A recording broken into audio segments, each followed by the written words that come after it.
마태복음 9장 14절에서 17절까지 말씀입니다. 마태복음 9장 14절에서 17절까지 말씀입니다.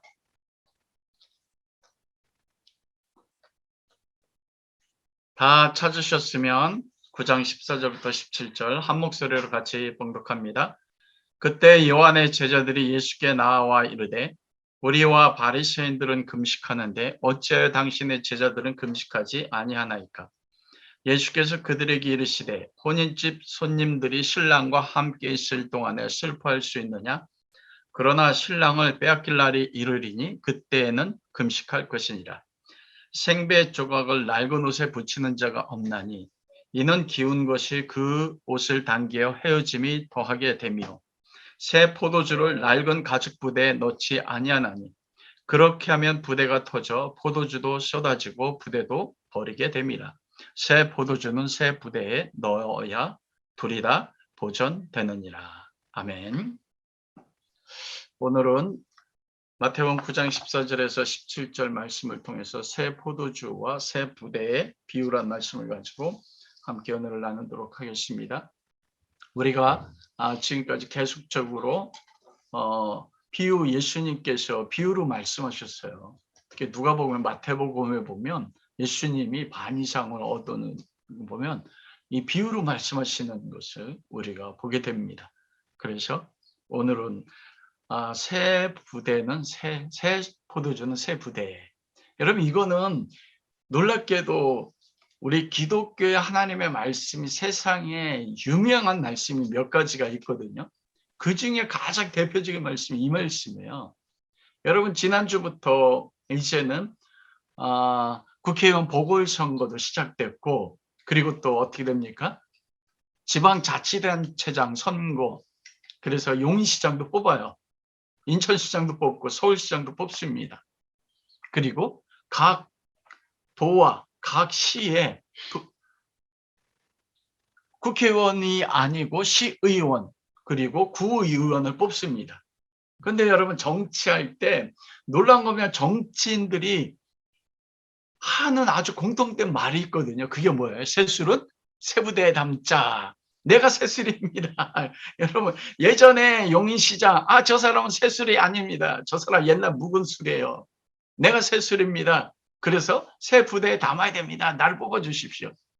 예수님의 비유의 말씀을 가지고 그렇게 선거하는데 많은 정치인들이 사용한다는 것입니다. 정말 예수님의 말씀이 정말 잘못 사용되는 거거든요. 그냥 본질적인 그 흐름에 있어서는 같아요. 여러분, 우리가 홍 권사님도 기도한 것처럼 이제는 하나님께 은혜 베풀어 주셔서 우리가 강남에서 파파스포르트 카페에서 예배드리다가 이제는 우리가 온라인으로 예배드리다가 이제 정말 하나님이 우리에게 주시는 새로운 예배 처소에서 우리가 6월 첫째 주 계획으로 예배를 드리게 됐거든요. 그러면서 이 말씀을 참 신기하게 느끼는 게 뭐냐면 이 말씀이 지금의 우리의 상황과 너무나 놀랍게 일치하는 거예요. 흡사 새 예배당이지 않습니까? 그곳에 새 포도주를 새 부대에 담아야 된다. 그러면 새 포도주는 무엇이고 새 부대와 같은 우리 마라나타 예배 처소에 우리가 새 포도주를 어떻게 담아야 될까? 하나님께서 우리 마라나타 교회를 마북동에 세우신 그 목적이 무엇인가? 우리가 담아야 될 새 포도주는 무엇인가? 이 말씀과 적용이 되는 것을 제가 묵상하면서 경험한 것입니다. 오늘 비유의 그 본문 배경을 찾아보면 마태복음 9장에서는 그 후에 예수께서 나가사 레위로 하는 세리가 세관에 앉아있는 것을 보시고 나를 따르라 부르시니, 이 레위가 누굽니까? 마태잖아요. 세리였습니다. 여러분, 이 세리는 이스라엘 민족에게 있어서 매국노와 같아요. 우리가 가장 싫어하는 친일파 있지 않습니까? 누구예요? 저는 그것 때문에 어렸을 때 고통 너무 많이 나왔어요. 이완용. 그래가지고 친구들이 저 그냥 말다툼할 때가 있잖아요. 이 매국노. 제가 그 말을 얼마나 들었는데 내가 왜 매국노야? 너희만 이름이 완형이잖아. 여러분, 그 이완형 우리가 용납할 수 있습니까? 뭐 용납 못하거든요. 을사오적. 을사조약을 맺은 5명의 대표적인 매국노예요. 성경을 통해서. 여러분, 이스라엘 민족에게 있어서 세리장, 삭개오, 그리고 이 마태, 레위라 부르는 마태란 세리들은 유대인들에게요, 경건한 유대인들에게 용납될 수 없는 죄인 중에 죄인입니다. 그래 가장 대표적으로 죄인으로 나타나는 게 무엇입니까? 세리와 창기예요. 여인이 하나님의 신부가 될 여인이 자기 몸을 바로 생기를 유지한, 그래서 가장 그 대표적인 죄인이라고 여겼거든요. 그런데 예수님께서 메시아라고 하는 그 이스라엘 민족이 아브라함의 언약을 통해서, 그리고 모세를 통해서, 다윗을 통해서 주셨던 한 씨, 그 시대 메시아라고 하는 예수가 왔는데 세리와 창기단을 지내는 겁니다. 그러면서 마태를 제자로 부르시자 마태가 너무나 감격해서 자기 집에 초청을 했거든요. 그러면서 그곳에서 예수님이 제자들과 함께 뭐 한 것입니까? 먹고 마실 때 큰 잔치를 베풀었어요. 여러분, 이 잔치할 때 큰일은 메가거든요. 이게 뭐냐면 이 대도시 뉴욕 같은 서울 같은 도시를 메가시티라고 해요. 즉 가장 큰 게 메가입니다. 그러니까 이 메가 큰 잔치는 보통 사람 할 수가 없어요. 경제적으로 재정적으로 풍요할 때만 큰 잔치를 베풀거든요. 그만큼 여러분 세리의 직업인 마태가 부자였던 겁니다. 그러면서 큰 잔치를 베풀고 뭐 했어요? 먹고 마시고 즐겼어요. 예수님의 별명이 무엇입니까? 세리와 창기 친구, 먹고 마시기를 즐겨하는 자. 그걸 보고서 세례 요한의 제자들이 시험에 든 것입니다. 여러분, 이 본문 말씀이 누가복음에도 나오는데, 누가복음의 그 5장 30절 말씀에 보면 레위 집에서 큰 잔치를 할 때 세리와 다른 사람들이 많이 함께 앉았는지라 바리새인들과 그들의 서기관들이 그 제자들을 비방하여 이르되 너희가 어찌하여 세리와 죄인과 함께 먹고 마시느냐, 그리고 너희는 어찌하여 금식하지 않느냐. 마태복음 9장에는 그때 요한의 제자들이 예수께 나와 이르되 우리와 바리새인들은 금식하는데 어찌 당신의 제자들은 금식하지 않고 큰 잔치를 통해서 죄인들과 함께 즐거워하는 거예요. 여러분, 이게 본문의 배경이거든요.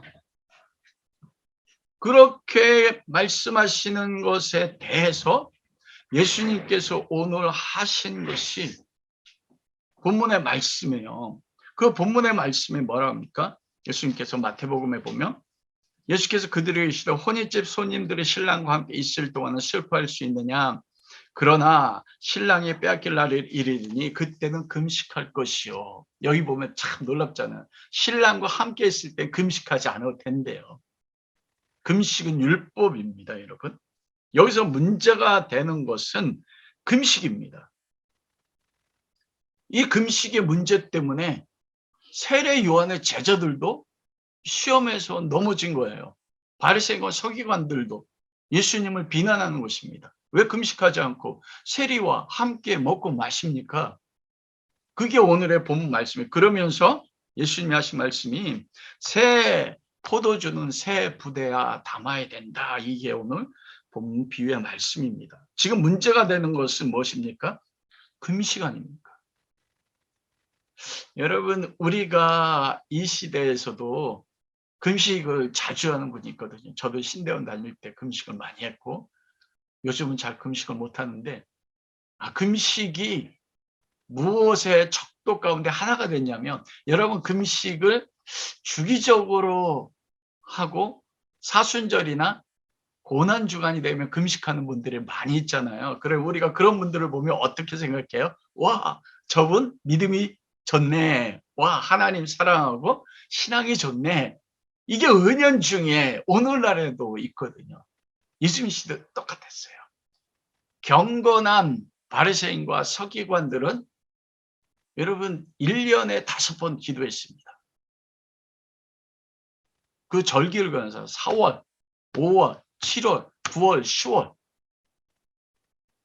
그리고 바리새인과 서기관들은요, 일주일에 월요일과 목요일 날 금식 기도했습니다. 2번씩 언제나 금식 기도했어요. 그리고 금식 기도하고 나서 남은 식사를 하지 않는 금액을 가지고 어떻게 했냐면 가난한 사람들에게 구제했던 게 바리새인과 서기관들입니다. 그게 여호와 하나님을 경외하고 율법의 말씀에 철저히 지킨다고 여겼던 것이에요. 그래서 율법의 목숨을 건 사람들이 바리새인과 서기관들이거든요.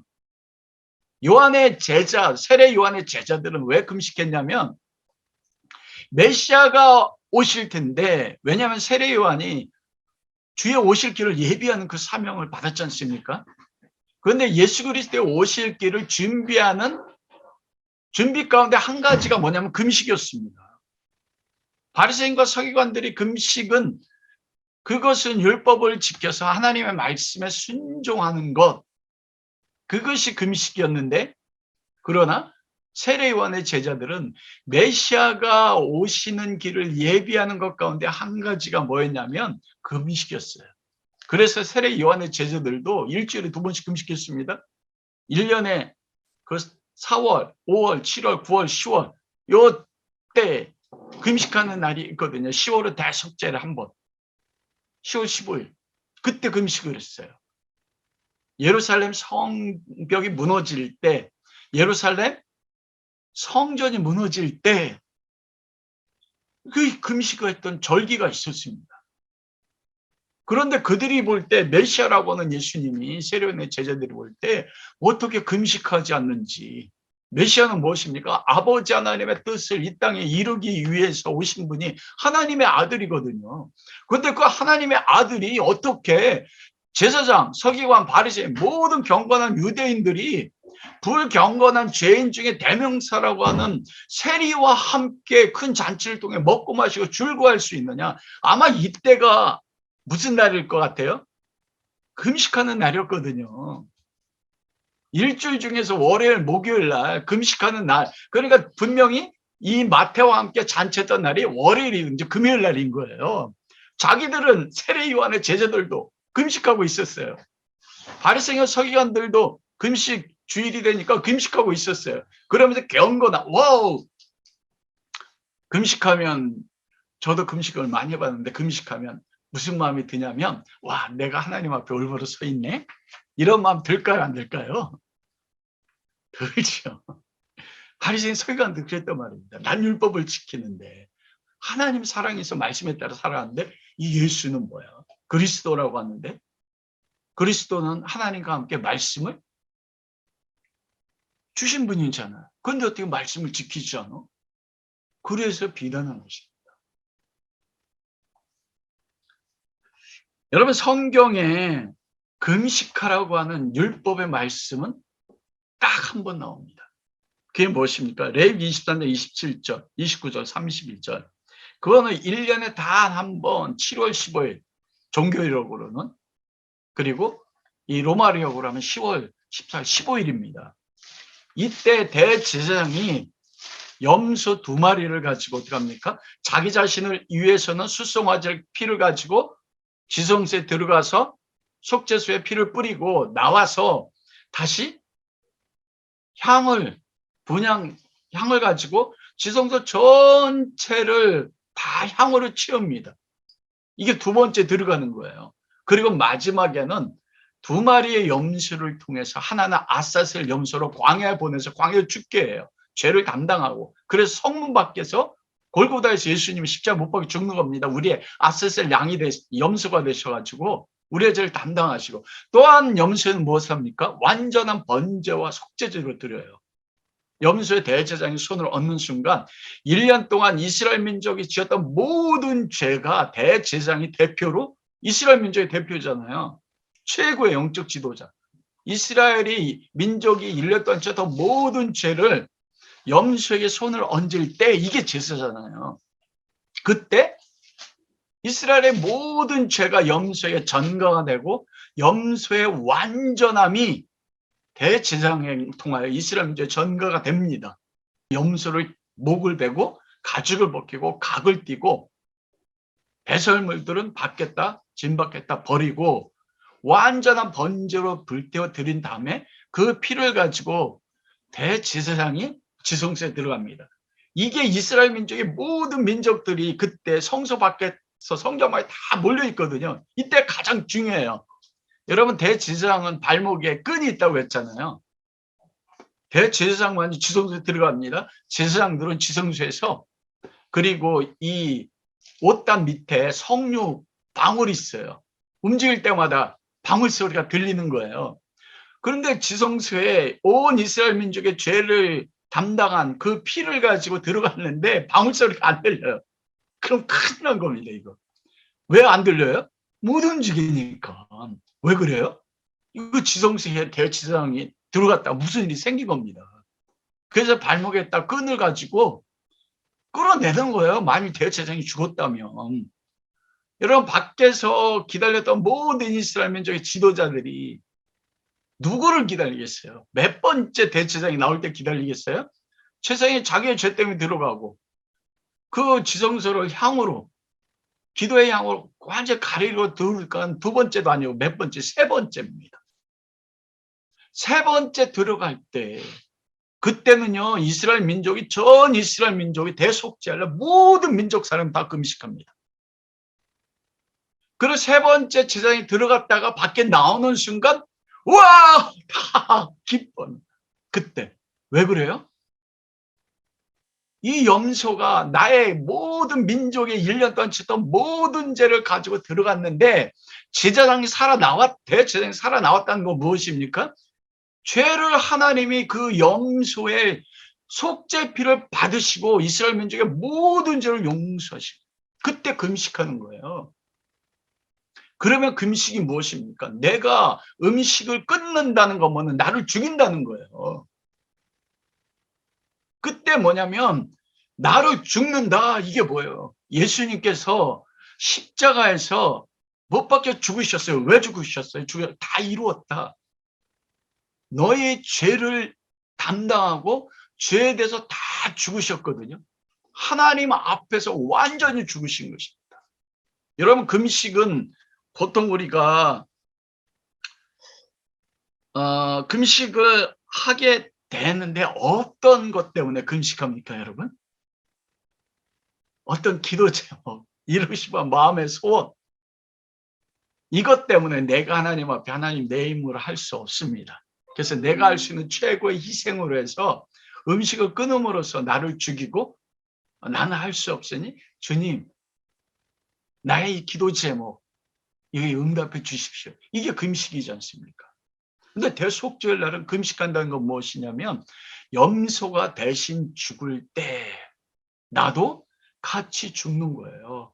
그런 의미의 동참함으로써 나를 괴롭게 하는 거예요. 뭐가 괴로운 거예요? 1년 동안 살았는데 내가 하나님의 율법과 말씀 가운데서 순종하며 살려고 했습니다. 그런데 여러분, 우리도 알잖아요.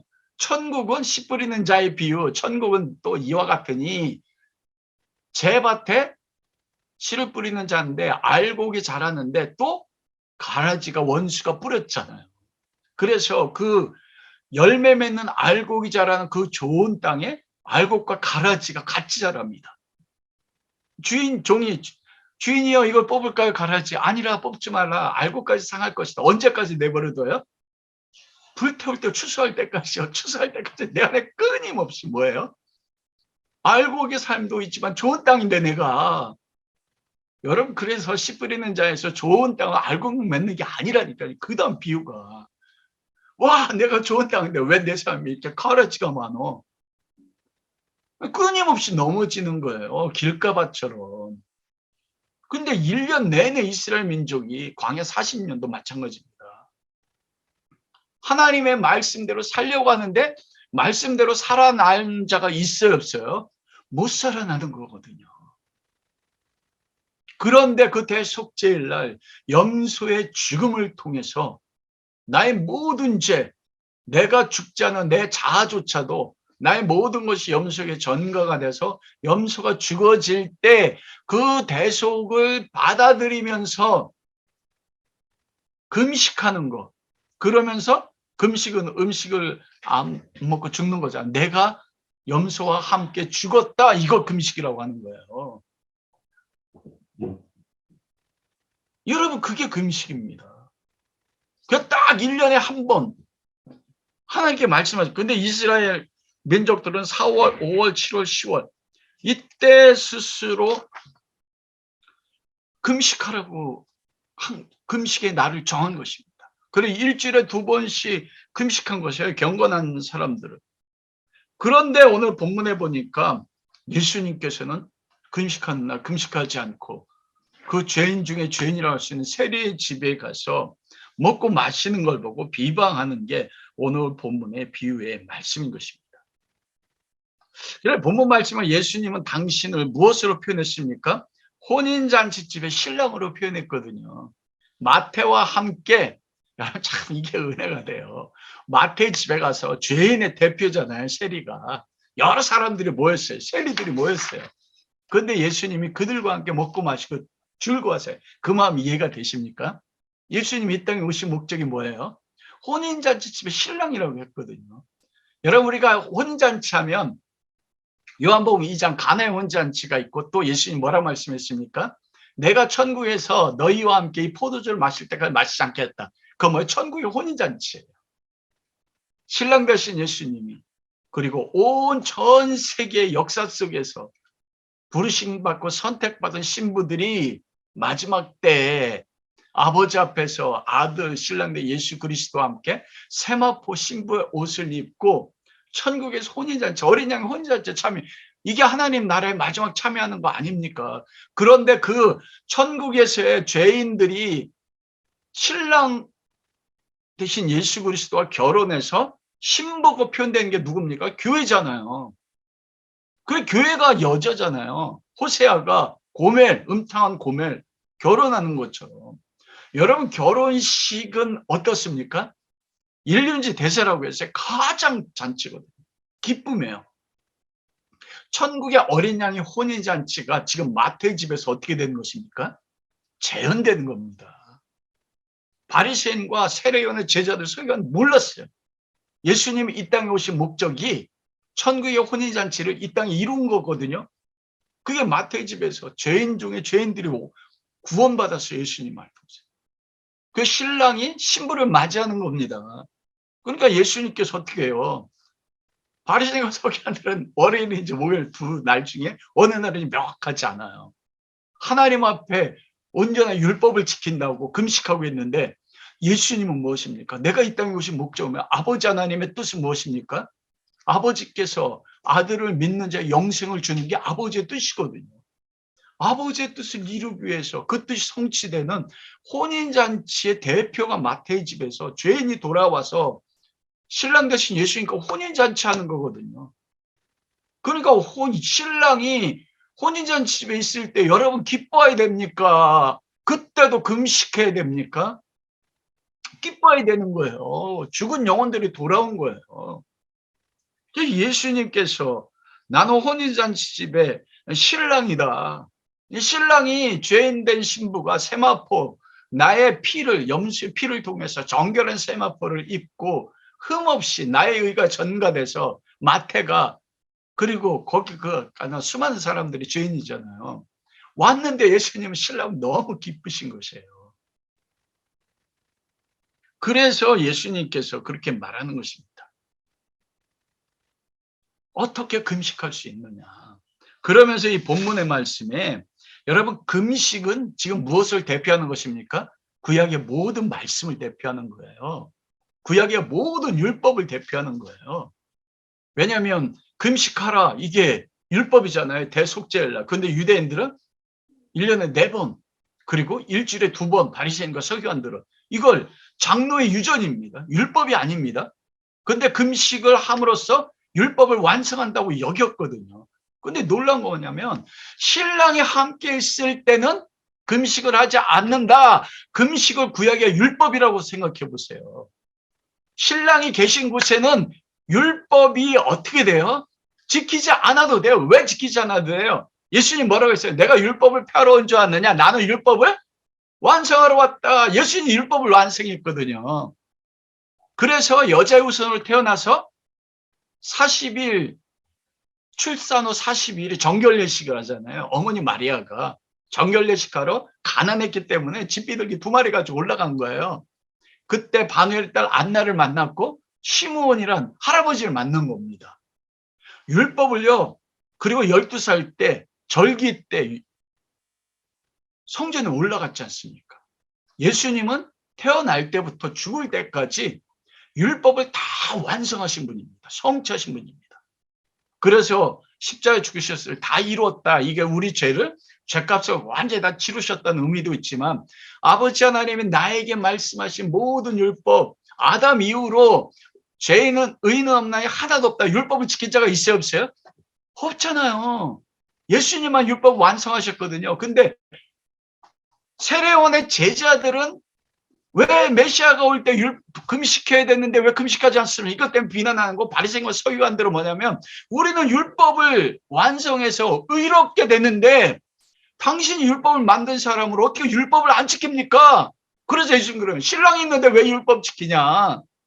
신랑이 있을 때 율법을 안 지켜도 된다는 거예요. 왜요? 신랑 대신 예수님이 무엇 하셨어요? 율법을 완성하셨거든요. 바리새인과 서기관이 비난하는 게 그겁니다. 우리가 금식을 하고 종교행위를 하고 11절 드리고 구제를 하면 우리 안에 뿌듯함이 있어요. 아, 내가 하나님 말씀대로 지켰네. 아니라고요. 그것 때문에 하나님이 우리를 의롭다 하시는 게 아니에요. 우리가 의롭담 얻기 위해서 주일날 예배드리고 구제하고 봉사하고 충성하는 게 아닙니다. 명확히 하셔야 됩니다. 왜 우리가 하나님 말씀에 순종하려고 하고 예배를 드리고 말씀대로 살아가려고 합니까? 이건 내가 그걸 지켜서 하나님 앞에 의롭다 인정받는 게 아니라 나는 어떤 의도 이룰 수 없는 죄인 중에 죄인인데 하나님의 아들을 보내서 나의 모든 죄를 대속죄를처럼 모든 죄를 담당하시고 죽어서 그 의로움을 나에게 전가시킨 그 은혜를 경험하니까 뭐 하는 거예요? 내가 예배 드리는 거예요. 예배가 기쁜 거예요. 내가 가난함에도 불구하고 주신 것이 다 하나님의 은혜니까 나에게 십자가에 죽으시면 생명을 주셨는데 내가 무엇을 못 드려? 헌금 드리는 거예요. 여러분 이따 이사야서 59장에 뭐 그 참된 금식이 무엇이냐 구제하는 거죠. 헐벗은 자에게 2가지 의미를 가지고 있습니다. 하는 거 왜냐하면 하나님이 나 베푸신 은혜 그리스도 십자가의 은혜가 너무나 크기 때문에 하는 거지. 그것 때문에 내가 하나님의 말씀을 지켜서 이걸 통해서 내가 의로움을 얻기 위해서 지키는 게 아니라는 겁니다. 근데 바리새인과 서기관들은 왜 비난했어요? 율법을 안 지킵니다. 내가 금식을 행함으로 율법을 지킴으로써 그 의로 내가 하나님 앞에 뭐예요? 천국할 수 있다고 여긴 거예요. 그래서 예수님 그런 거예요. 신랑이 있을 때 금식하지 않는다. 그게 무슨 말입니까? 구약의 모든 율법은 이게 묵은 포도주예요. 율법을 지켜야 되는 바리새인들, 율법을 지킴으로써 메시아가 오신 걸 예비하는 거. 여러분 그래 우리 교회가 마라나타 아닙니까? 예수님이 다시 오실 길을 준비하는 교회예요. 무엇으로 다시 오실 길을 준비합니까? 경건한 종교 행위, 예배. 여러분 이거 하지 말라는 게 아니에요. 금식, 이걸 했으니까 이걸 통해서 예수님의 오실 길을 준비한다. 이게 아닌 것이에요. 모든 것은 누가 이루셨어요? 하지 말라는 게 아닙니다, 여러분. 당연히 해야 되는 거예요. 왜냐하면 사랑의 속성은 무엇입니까?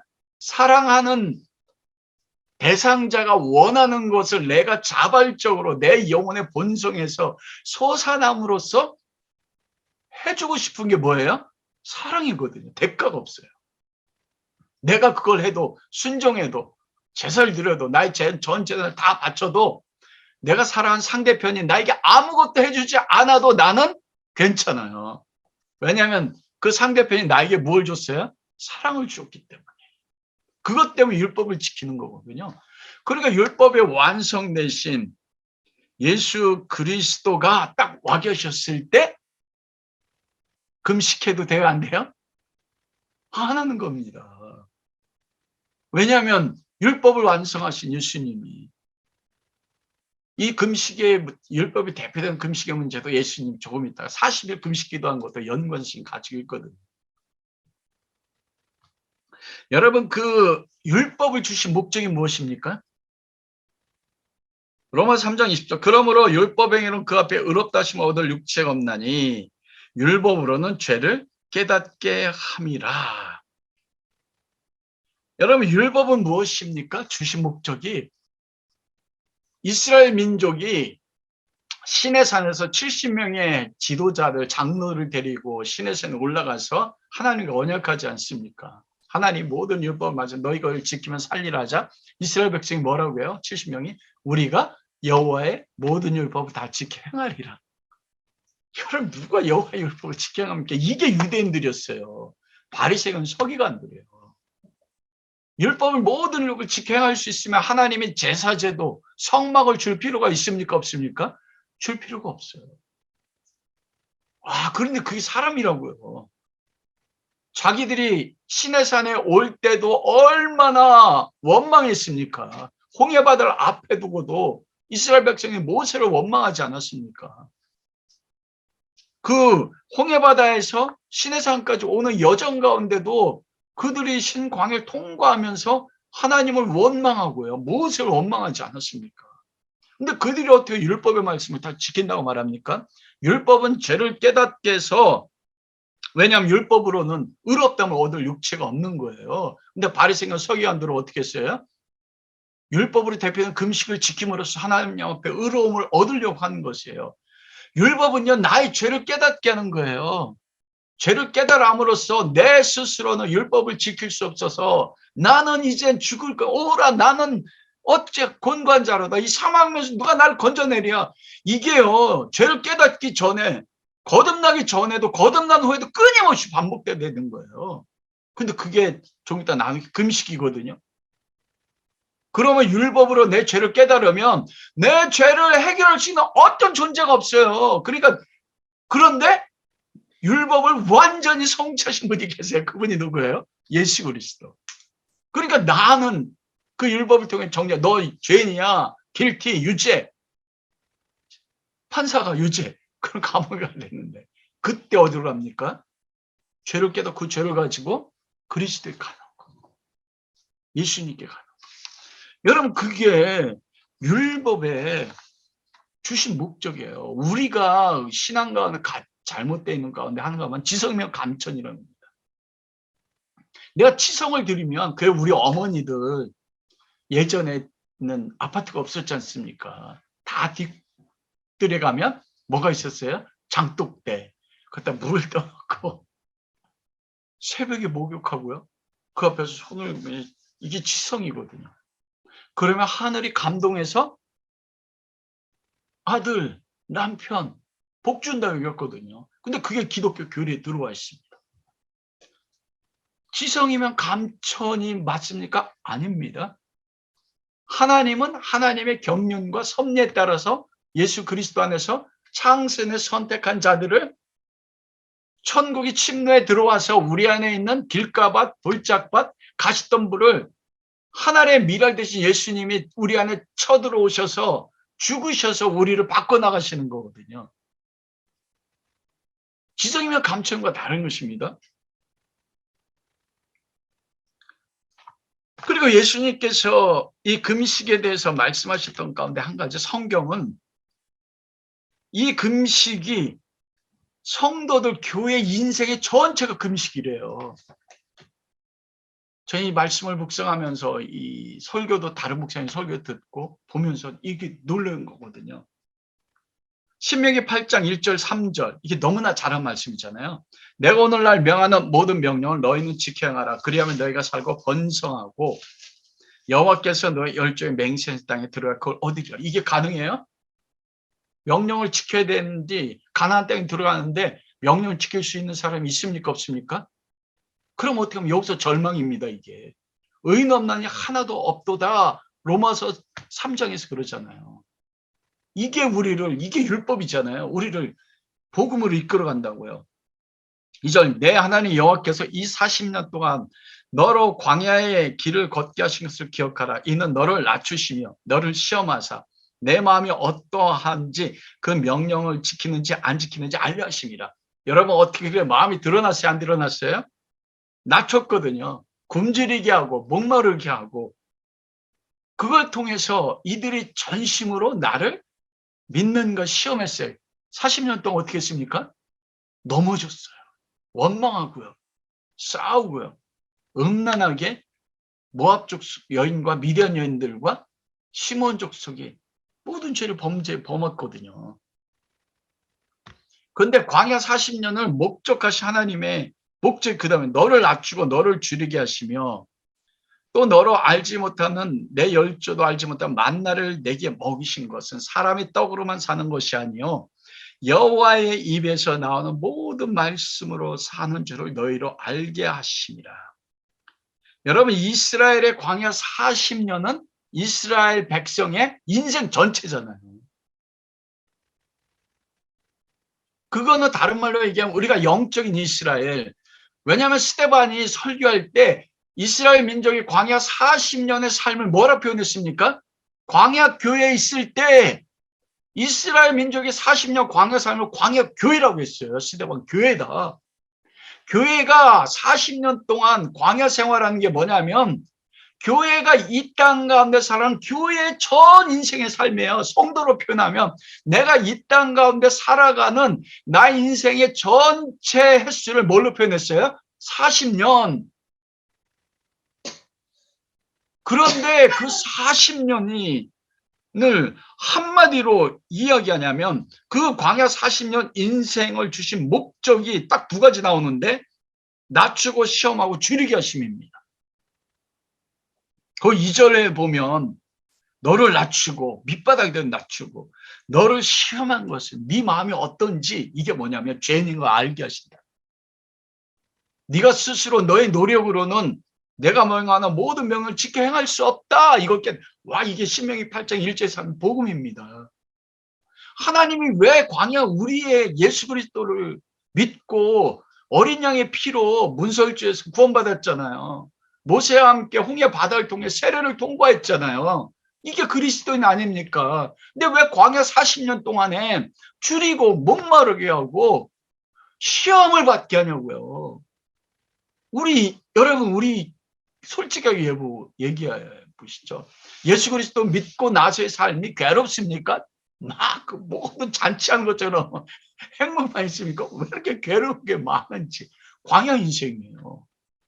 구원받았으면 세례 받았으면 탄탄 내려야 되지 않습니까? 그런데 우리로 광야길을 주신 목적이요. 우리를 낮추신대요.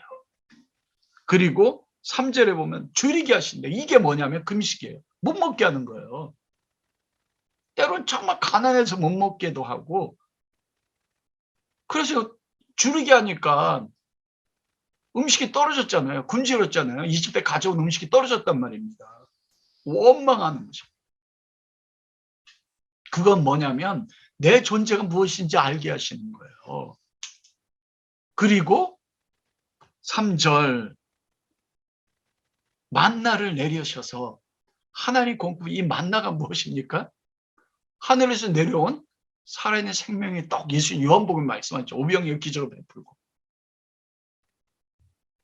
만나 다른 말로 하면 신명기 8장 3절 사람의 떡으로만 사는 것이 아니요 여호와의 입에서 나오는 말씀 태초의 말씀이 계신 와 내 죄를 깨닫게 하고 나를 구원받았는데 세례도 받았는데 이 믿음의 삶을 광야 인생길 같이 줄이고 헐벗고 시험하게 하시면 내가 얼마나 큰 죄인이고 내 종교적인 어떤 행위를 통해서도 하나님의 의를 이룰 수 없고 그러므로 나는 하늘에서 내려온 만나인 예수밖에 필요한 게 없네. 나는 말씀 아니면 살 수가 없네. 이걸 깨닫게 하는 게 광야 인생길의 목적이거든요. 성도 인생 처음부터 끝까지 낮추시고 시험하시고 줄여 죽는 삶을 살게 하신다는 거예요. 이 줄여 죽는 게 뭐냐면 이게 금식이에요. 그래서 나를 어디로 이끌어가요? 만나. 매일 매일 만날 먹어야 돼요. 매일 말씀을 먹어야 돼요. 이 줄이게 했다는 게 이게 히브리어로 라이브 아나라고 하는데 이게 여러분 대속죄로 그대로 쓰여집니다. 유레기 16장 29절 너희는 영원히 이 규례를 지킬지니라. 7월 곧 그달 10일에 7월 10일 대속죄일입니다. 태양력으로 하면 10월 10일 너희는 스스로 괴롭게 하고 이게 아나예요. 굶주리게 한다. 이게 스스로 괴롭게 한 대속죄, 이게 금식하는 거거든요. 아무 일도 하지 말고 본토인이든 너희 우건자는 다 그날 금식해라. 이날에 너희를 위하여 속죄하여 너희를 정결하게 하리니 이날 하나님이 염소의 피로 염소에게 모든 죄를 전가시키고 정결하게 너희 모든 죄에서 너희가 여호와 앞에 정결하니라. 이는 너희 큰 안식일인즉 너희는 스스로 괴롭게 할지. 이 스스로 괴롭게 한다는 게 안 합니다. 이게 금식입니다. 하루를 밥을 먹지 않음을 통해서 내가 하나님 앞에 어떤 죄인인지 여호와 율법을 지키면 영원히 산다고 했는데 그 행할 수 없는 것 금지르고 그리고 시험을 통해서 내가 죄인을 철저히 깨달아 알아서 하나님 나는 죽은 죄인이네요. 나는 먼지 같은 흙이네요. 이걸 깨닫고 나를 누가 이 상황을 나를 건지라 이게 금식인 거예요. 그리고 어디로 이끌어요? 레위기 16장 3 이날은 너희를 위하여 속죄하여 너희를 청결 누가 속죄합니까? 염소가 속죄하는 거 아닙니까? 그래서 나의 죄를 보고 애통해하고 괴로워하고 누가 나의 죄된 사망의 나를 건지랴 이때 염소 하늘에서 내리는 만나 그곳에 달려가는 거 그러면서 그 피를 붙잡는 거 나는 염소의 피가 아니면 하나님의 은혜가 아니면 살 수 없습니다. 이걸 매일 경험하는 이게 금식이라는 거예요. 그러면서 음식을 끊으면서 너의 존재가 무엇인지 부패가 무엇인지 봐라. 그리고 너 자신을 인정해라. 나는 의를 이룰 수 있는 게 아무것도 없고 나는 어린 양 대속죄일날의 속죄 염소 하나님의 보내신 아들의 피가 아니면 살 수가 없습니다.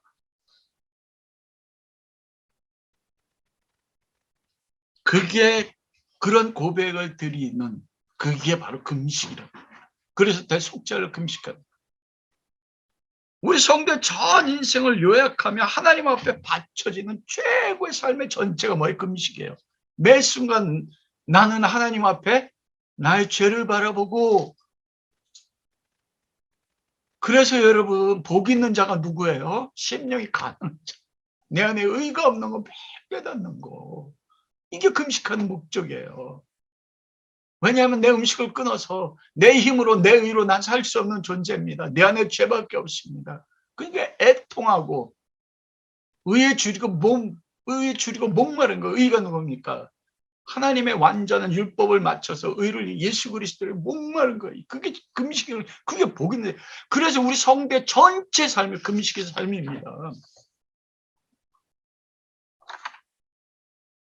여러분 그래서 금식하는 많은 분들이 예전 가장 대표적인 최재실 조영희 목사님 장모님이셨잖아요. 그때 권사님 금식의 능력이라는 책을 썼거든요. 어떤 면으로 맞추면 틀립니다. 그때 이사야서 58장 4절에 8절 말씀 가지고 했거든요. 보라 너희가 금식하면서 다투며 싸우며 악한 주먹으로 치는도다. 왜냐하면 금식하는 목적이 이 금식을 통해서 내가 음식을 끊으면 하나님 나에게 복 주지 않으면 나 굶어 죽을 거예요. 그러면 하나님 기도 응답한다. 와 저도 그래 순범 기도 가서 금식 많이 했습니다. 그때 영적으로 기도를 했지. 어떤 면으로는 그 맞는 부분은 있어요. 마지막 세 번째 저희 적용했지만 금식하면서 다투고 싸우며 악한 주먹을 쳐요. 왜냐하면 이 금식의 목적이 나의 유익을 위해서 금식하는 거거든요. 너희 오늘 금식하는 것이 어찌 너희 목소리로 상달케 하려 하는 것이 아니라 내 목소리를 상달하는데 어떤 목소리예요? 하나님, 내가 나를 보니까 내 안에 죄밖에 없네요. 왜 내 인생이 이렇게 괴롭습니까? 나를 이 죄악 가운데 누가 나를 건져낼 것입니까? 사도 바울의 탄식이요. 내가 의를 행하려고 하는데 내 다른 또 다른 죄 본성이 있어서 나를 죄악 가운데 넘어지게 하는 가라지 같은 삶이 끊임없이 나오니까 바울조차 오라 나는 곤고하냐, 앞으로 갈 수도 없고 뒤로 갈 수도 없다. 이걸 사도가 철저하게 살면서 경험했다니까요. 이 사망의 나를 사망했다는 것을 깨달아하는 게 금식의 시작이에요. 그리스도로 말미암아 감사료다. 왜요? 내 안에 의가 없으니까 매 시간 그리스도에 달려가는 겁니다. 이게 하나님 앞에 상달되는 거예요. 금식하면서. 하나님, 나 굶었어요. 그러니까 내 기도 응답, 이게 아닌 거예요. 금식은. 이것이 어찌 나의 기뻐하는 금식이 되겠으며 이것이 어찌 사람이 그 마음을 괴롭게 하는 날이 되겠냐. 내 죄 때문에 괴로운 겁니다. 그 머리를 갈대같이 숙이고 굵은 배와 죄를 펴는 것을 어찌 금식이라 하겠으며 여호와의 연락될 날에, 이 금식할 때 되면 죄를 뒤집어 쓰고 베옷을 입고 금식했거든요. 니느웨도. 근데 여러분, 니느웨가 금식을 선포한 건 뭔지 아세요? 바로 자기의 죄를 보고 애통하는 금식이었어요. 7월 10일 날 대속죄일 날. 그러면서 염소의 피가 아니면 우리 살 수가 없다는 금식이었어요. 나의 기뻐하는 금식, 흉악의 결박을 풀어주며 멍에 줄을 끌어주며 압제당한 자를 자유케 하며 모든 명을 꺾는 것이 아니냐. 또 줄인 자의 내 식물을 나눠주며 유리하는 빈민을 내 집에 들이며 벗은 자를 보면 입히고 내 곤욕을 피하여 스스로 숨지 아니하는 것이 아니냐. 여러분 보십시오. 흉악의 결박, 이게 뭐예요? 영적으로 사단의 결박, 죄삭은 사망, 사망의 결박, 죄로 인하여 사단이 정죄, 길티, 율법을 통해 정죄합니다. 율법을 가지고 죄를 지면 너는 율법, 이 율법에 따라 넌 죄를 지었지, 넌 길티야. 그러므로 넌 사망의 결박을 당해. 모든 사람들이 이 흉악한 결박에 매여 있지 않습니까? 그리고 죄 멍해요. 평생 죄 멍해지요. 압제당하지 않습니까? 마귀에 의해서 압제당하여 세상 왕에 의해서요. 압제당한 자유를 이렇게 흉악의 결박을 풀어주고 멍해 줄을 끌어주며 압제당한 자유를 선포하고 모든 멍해를 깨트리는 거. 여러분 이게 금식인데 이게 누가 했어요? 의인 없나니 하나 없어. 누가 일을 했습니까? 이거는요. 이사야서 58장은 금식할 때 그렇게 하라는 게 아니에요. 이 금식을 이루는 사람은 누구밖에 없다고요? 예수 그리스도 한 분이요. 그래서 줄인 자에게 내 식물을 나눠주며 영적인 말씀의 줄 있잖아요. 음식이 없어 줄임이 아니요. 말씀을 먹지 못한 듣지 못한 가람이라 유리한다고요. 하나님으로부터 창조됐는데 하나님을 떠나서 세상 왕에 붙잡혀가지고 세상에서 갈 바를 알지 못하고 유리와 방황, 이게 죄지 않습니까? 하나님이 정한 길에서 벗어나는 것, 하나님이 정한 관향에서 벗어나는 죄인의 삶이에요. 이게 단순하게 내 구제 음식을 나눠주는 게 아니라는 것입니다. 식물, 예수 그리스도가 주는 것입니다. 벗은 자, 죄인은 벗었잖아요. 하나님 앞에. 스룹바벨이 헌옷을 입고 초락했을 때 하나님은 어떻게 해요? 스룹바벨에게 의의 새 옷을 입히셨단 말입니다. 세상의 모든 도덕적인 깨끗함은 누더기인 거예요. 여러분 하나님 보실 때 그건 의롭지 않아요. 그게 벗은 자예요. 이걸 누가 할 수 있습니까? 하나님 기뻐하는 금식이요. 예수 그리스도가 하신 것입니다. 인간이 할 수 있다는 게 아닌 거예요.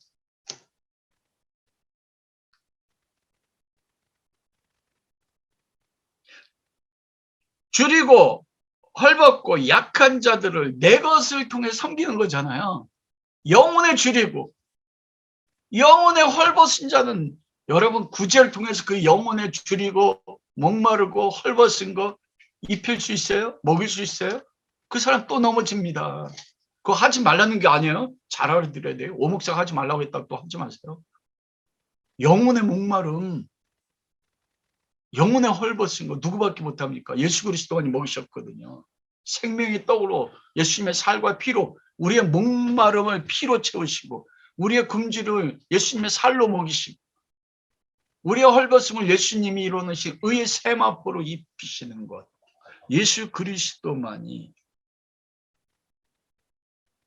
그 일을 할 수 있는 이런 능력을 가진 사람은 누구밖에 없습니까?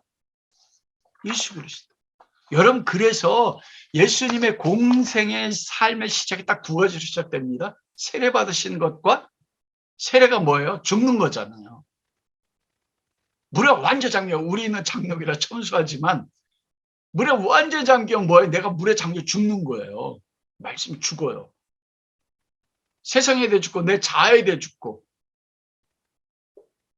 그리고 하나님에 대해 살아나고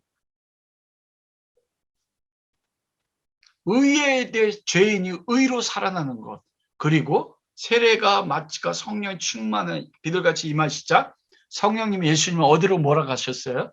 광야로. 그리고 그 광야 40일 금식하셨습니다. 이게 뭐예요? 성령이 시키신 거거든요. 하나님이. 왜 그럼 예수님 금식하셨나?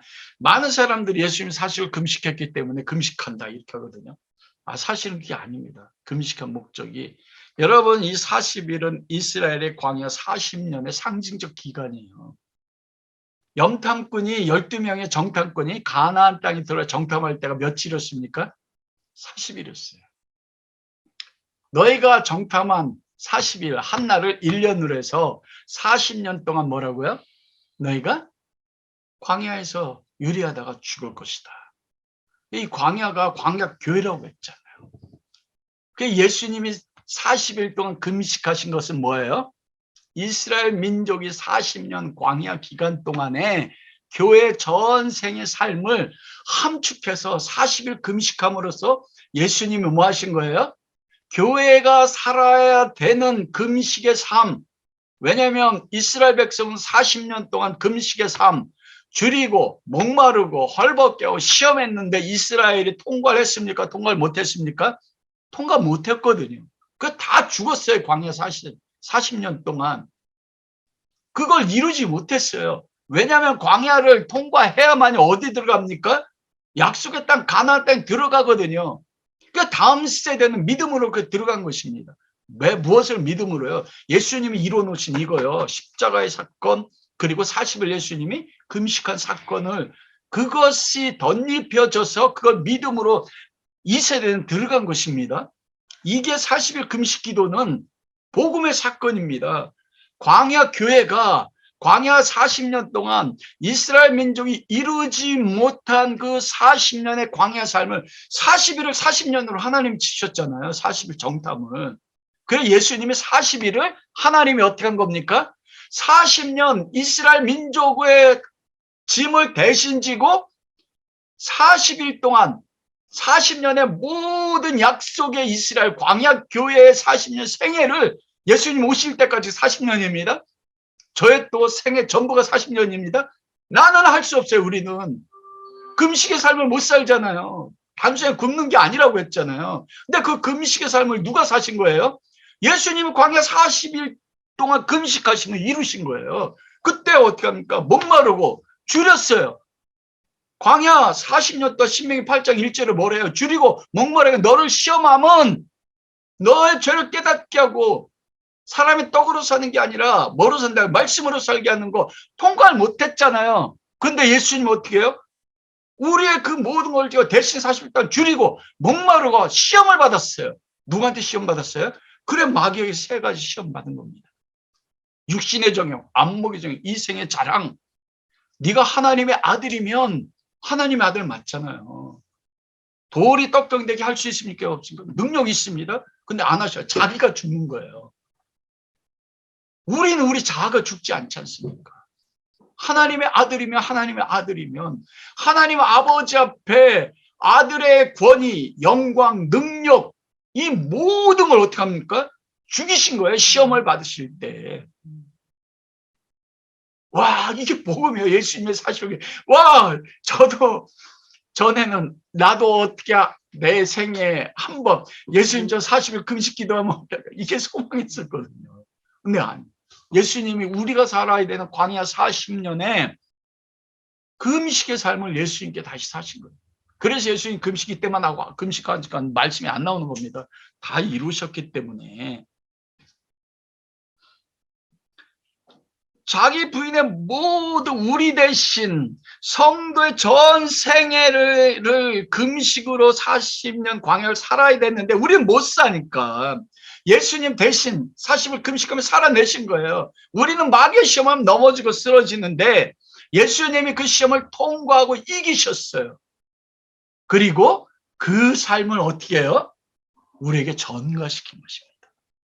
그러니까 신랑 되신 예수님, 그 모든 금식을 이루신 예수님이 혼인잔치, 집에 마태 집에 큰 잔치를 하는데 금식해야 돼요, 안 해야 돼요? 아, 금식하면 꽝이죠. 그게 묵은 포도주 아닙니까?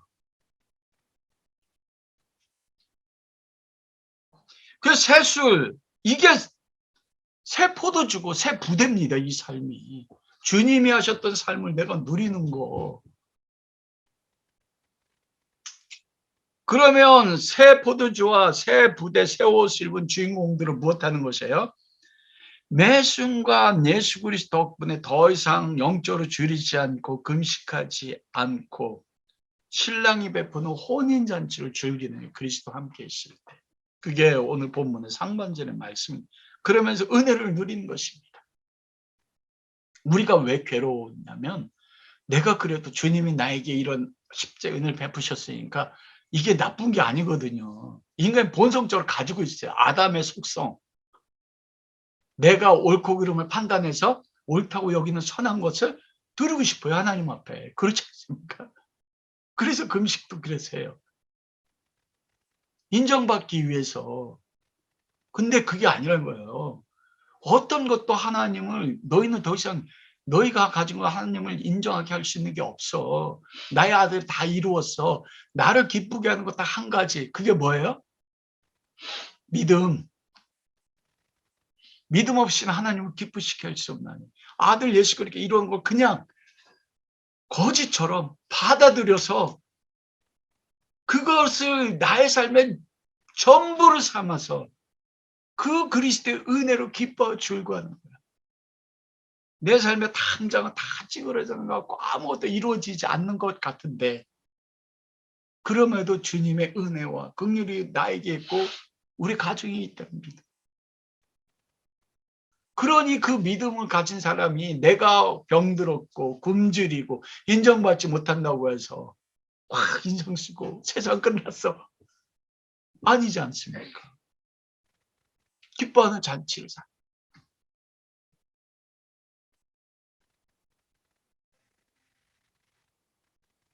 은혜로 감사하는 것이에요.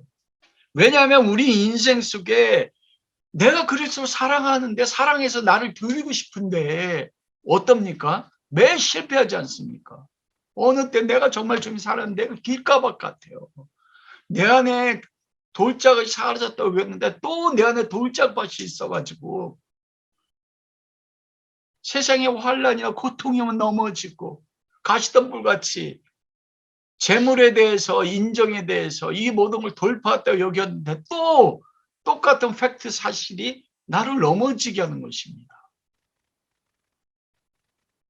내 안에 가라지 모습 끊임없이 변화되지 않는 내 옛사람을 경험하면서 그때마다 못합니까? 나를 위해서 하늘의 미랄 땅이 떨어 썩어져 죽으시는 그리스도가 내 안에게 그분에게 달려가는 거예요.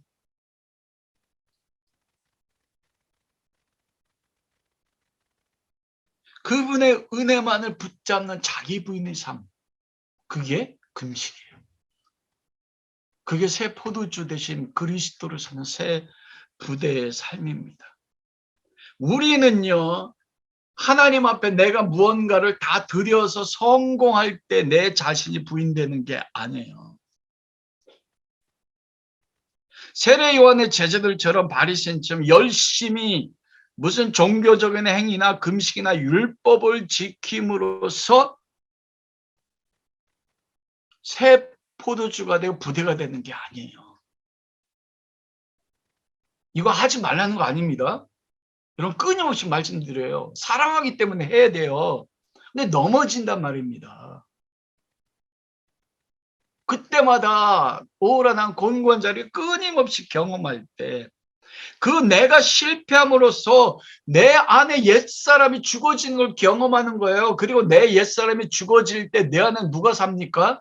그리스도가 나를 사는 거. 이게 평생 우리가 겪어야 되고 경험되어지는 새 포도주 된 그리스도로 경험된 새 부대의 삶입니다. 이게 넘어져야 되는 거예요. 끊임없이. 그렇다고 일부러 넘어지지 마세요. 일부러 넘어지지 않아도 여러분 끊임없이 전 넘어진단 말입니다. 그때만 괴롭고 고통스러워요. 왜냐하면 주님 앞에 더 들어오고 싶은데 근데 놀랍게도 너 죽을 때까지 너 그 삶 반복할 거야. 너 누구를 의지할래?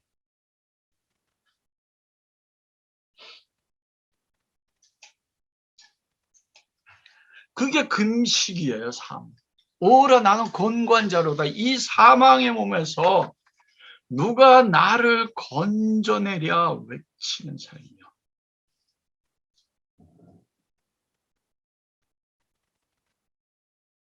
그리고 바로 예수 그리스도의 십자가의 은혜로만 살아내는 그 삶이요.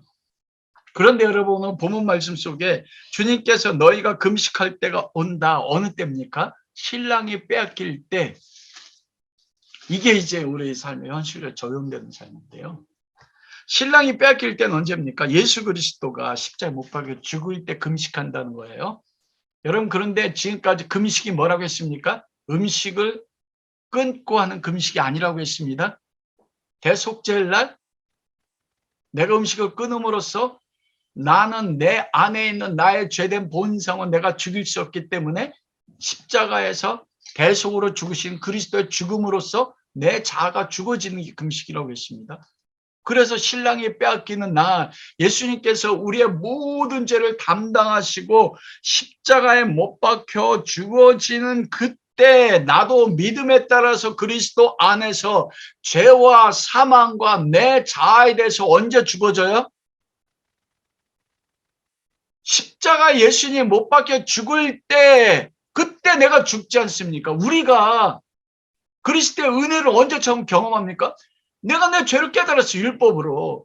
근데 나의 어떤 것으로 이 죄의 싹을 해결할 길이 없어요. 근데 예수님이 십자가에 딱 죽으시는 십자가 죽으시면 주님을 만날 때 주님의 죽음이 나의 죽음이고 내 죄 때문에 죽음이고 내 죄를 대신 죽으셔서 주님이 죄에 대해 죽음으로써 주님의 의로움이 나에게 전가되는 거 그때 경험하지 않습니까? 이게 금식인 거예요. 그래서 신랑이 빼앗길 때 제자들 안에 있었던 죽지 못했던 자아와 모든 죄된 본성들이 의를 이룰 수 없는 모든 것들이 예수님 신랑이 빼앗겨 십자가 죽는 그때 같이 죽습니다. 그리고 예수님의 의가 나에게 전가가 되는 것. 그때 그래서 그게 금식이라고 하는 거예요. 여러분 이게 예수님이 2000년에 십자가에 죽을 때지만 오늘도 우리 삶이 평생이 금식이어야 된다고 하지 않습니까? 저는 이 말씀 참 놀랐어요. 제 삶에 과연 금식의 삶을 살고 있는지. 그런데 사도 바울은 금식의 삶을 살고 있더라고요. 여러분 우리가 읽지 않았지만 누가복음 5장에 보면 39절 마지막 부분에 마태복음에 없는 말씀이죠. 새 포도주는 새 부대에 넣어야 할 것이니라. 묵은 포도주를 마시고 새 것을 원하는 자가 없나니 이는 묵은 것이 좋다. 여러분 포도주는 어떤 게 맛있고 어떤 게 비싸요? 저는 포도주 맛을 모르는데 오래된 거예요. 빈티지라고 하더라고요. 빈티지가 그냥 무조건 오래됐다고 된 게 아니라 빈티지. 그러니까 그게 뭐냐면 포도주를 담고 나서 숙성된 기간을 빈티지라고 하는 것 같아요. 이게 빈티지 기간이 오래되고 그것을 적당한 기호와 환경 속에서 잘 숙성된 것은 여러분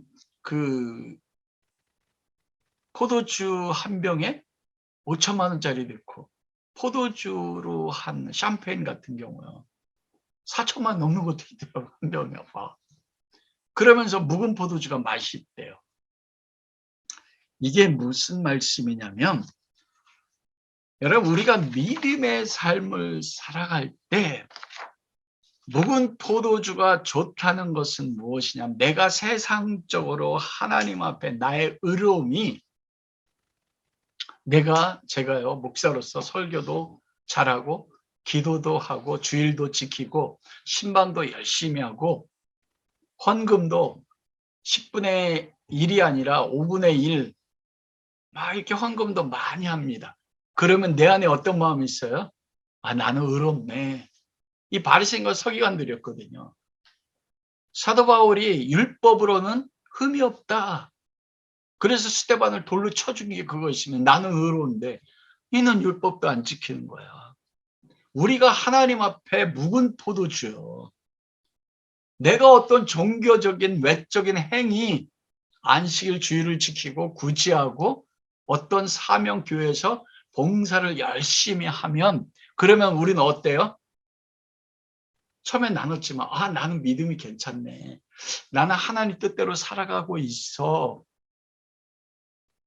그렇지 않습니까? 이게 묵은 포도주예요. 하나님 앞에 설 때. 여러분, 그런데 새 포도주를 좋아하는 사람이 없습니다. 새 포도주는 무엇입니까? 예수님이 십자가로 우리 다가와서 무엇해요? 나의 모든 내 힘으로 할 수 있다는 가능성, 내 안에 스스로 의로서 선과 악을 분별하는 선악과적인 삶, 나의 자아의 모든 존재를 십자가 예수 그리스도가 천국의 침노에서 날 깨뜨리지 않습니까? 깨뜨리면 어떻게 돼요? 내 자아가 죽어지는 걸 경험해야 돼요. 심령이 가난해져야 돼요. 여러분 심령이 가난해지는 게 쉽습니까? 애통하는 거요. 내 죄를 보고 막 애통하는. 차라리 율법을 지켜 종교행을 구제할 주일 성소 이게 편하지 않습니까? 그걸 다 하면 내 안에 은연중에 뭐예요? 나는 하나님 뜻대로 살아가고 있네.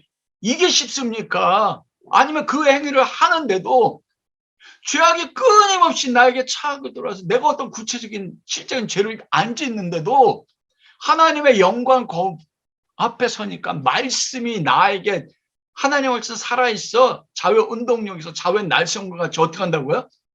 심령을 골수 찔러 쪼개거든요. 내 마음의 본성을 찔러 쪼개니까 말씀이 나를 찔러 쪼개면 어떤 괴롭고 고통스러워. 내가 목사인데 지금까지 목사대로 살았고 다른 사람에게 뭘 구하지 않았는데 이게 헛되다고 하는 거예요. 그러니까 여러분 묵은 포도 주고 좋아요. 새 포도주가 좋습니까? 솔직히요. 제가 복 받은 걸 팔복이라고 하셨잖아요. 심리에 가난한 게 좋습니까? 박성민 집사님, 가난한 게 좋습니까? 애통한 게 좋아요? 의에 줄이고 목마르고요. 핍박받고요. 팔복이 그거 아닙니까? 그게 무엇이 좋습니까? 이게요. 그래서 묵은 포도주를 좋아하는 거예요. 바리새인 서기관들처럼 두 손 들고 하나님 나는 일주일에 2번 금식합니다. 하루에 2번씩 예배를 드립니다. 그리고 저 세리와 과부처럼 조그마한 헌금을 내는 게 아니고 내 재산을 바리새인들은요. 자기의 삶을 지나도록 헌금했어요. 그리고 일주일에 2번 금식하면 금식한 그 식비를 가지고 어떻게 했다고요? 구제를 했어요. 그러니까 그 안에 있는 자아의 영혼이 어떻게 해요? 확 뿌듯한 거예요. 나는 지금 어떻게 해요? 하나님 앞에 서 있네. 근데 문제는 뭐냐면 그걸 가지고 정죄한다는 겁니다. 정죄 판단해요. 이게 본문이에요. 바리새인 서기관들이 왜 금식하지 않습니까? 심령이 가난한 자는 애통하고 온유하다는 건 뭐예요? 내 안에 죄밖에 없다는 거 알고 애통함으로 다른 사람의 죄를 보고 같이 애통하는 거예요. 그게 새 포도주예요. 근데 그거를요, 현재 매 살마다 경험하는 게 그게 금식입니다. 그때마다 우리는 어디를 가요?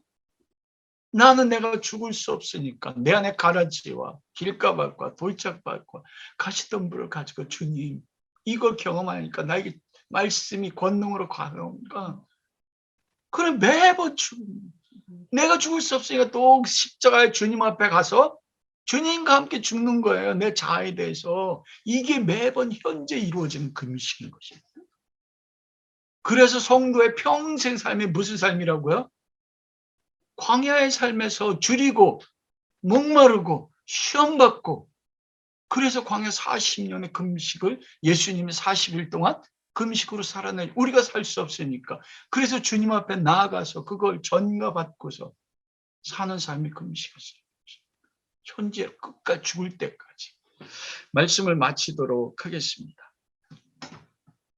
가장 마지막 저기 우리가 마라나타 교회를 저 마복동으로 가는데 우리가 현재도 금식하지 않습니까? 그러면 우리 금식을 하세요, 여러분. 실제로 음식을 끊고. 그러나 그 금식은 뭐예요? 내가 원하는 어떤 기도 제목, 소원을 이루기 위한 금식이 아니에요.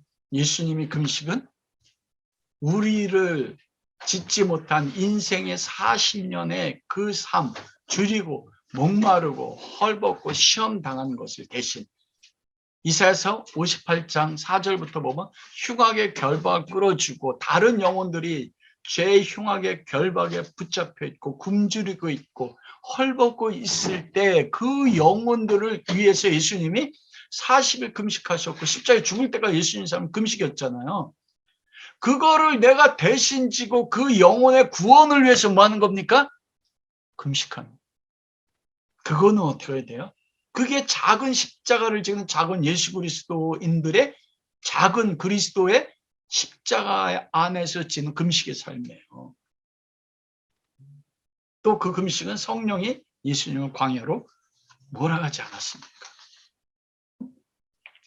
그것이 우리가 하나님이 마라나타 교회를 마복동에 세우셨을 때 왜 거기 세우셨습니까? 저 집사람에게는 그 안에 상처 입은 영혼들이, 멍해진 영혼들이요.